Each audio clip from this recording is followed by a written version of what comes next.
Hello everyone, कैसे हो आप लोग। वेलकम टू अकिस्ट। आज मैं आप लोग के साथ half yearly examination for 2025 class 10 maths का सिलेबस डिस्कस करने के लिए आया हूँ। और ये सिलेबस किस डिस्ट्रिक्ट के लिए है?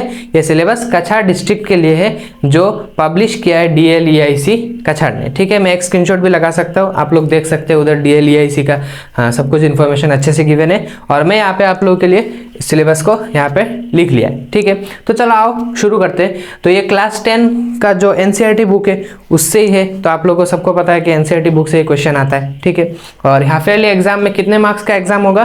टोटल 90 मार्क्स का एग्जाम होगा। उसमें 45 मार्क्स MCQ क्वेश्चन रहेगा एंड 45 मार्क्स थियोरेटिकल, जिसमें 2 मार्क 3 मार्क 4 मार्क भी जा सकता है। ठीक है, 5 मार्क आजकल रेयरली आता है और आता भी नहीं है। ठीक है, तो हमारे पास कुछ चैप्टर्स का नाम गिवन है। जैसे फर्स्ट जो सिलेबस है, आप लोग अगर बुक खोलेंगे तो रिवीजन दिखेगा आपको। ठीक है, तो रिवीजन में basically part 1 and part 2।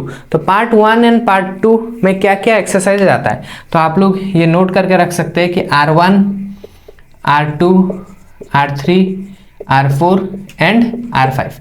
R6 जो है ना वो पार्ट 3 का होता है, तो आप लोगों को पार्ट 6 का ये जो R6 है इसको नहीं करना है। उसके बाद हमारा रियल नंबर जो है वो पूरा का पूरा चैप्टर आप लोगों को करना है। उसके बाद पॉलिनोमियल्स का पूरा चैप्टर करना है। उसके बाद चैप्टर नंबर 3 जो लीनियर इक्वेशन है 2 वेरिएबल्स है, वो चैप्टर आप लोगों को पूरा करना है। उसके बाद क्वाड्रेटिक इक्वेशन, ठीक है, उसको भी पूरा करना है। Triangles up to exercise 6.3। आप लोग ध्यान देना, ट्राइंगल जो चैप्टर है 6 में, उसमें और भी एक या 2 एक्सरसाइजेस है, लेकिन हमें कहाँ तक करना है? सिर्फ और सिर्फ अप टू एक्सरसाइज 6.3। उसके बाद कोऑर्डिनेट ज्योमेट्री पूरा चैप्टर करना है। और इंट्रोडक्शन टू ट्रिगोनोमेट्री जो चैप्टर नंबर 8 है, ठीक है, वो करना है। एंड लास्ट चैप्टर इज हमारा सर्कल। तो कितना चैप्टर हमें करना है? 1 2 3 4 5 6 7 8 9, टोटल 9 चैप्टर्स हमें करना है। ठीक है, तो अगर मैं डिस्कस करूं कि हाफ ईयरली एग्जाम को कैसे आप लोग अटेम्प्ट करेंगे या फिर कितना मार्क्स स्कोर करना आप लोगों को चाहिए मिनिमम मेरे हिसाब से, तो आप लोग ऐसा टारगेट बना सकते हैं। मैक्सिमम इज तो 100, मैक्सिमम का कोई लिमिट नहीं होता, लेकिन मिनिमम आप लोग एक टारगेट बना सकते हैं कि 80 प्लस मार्क्स स्कोर करें।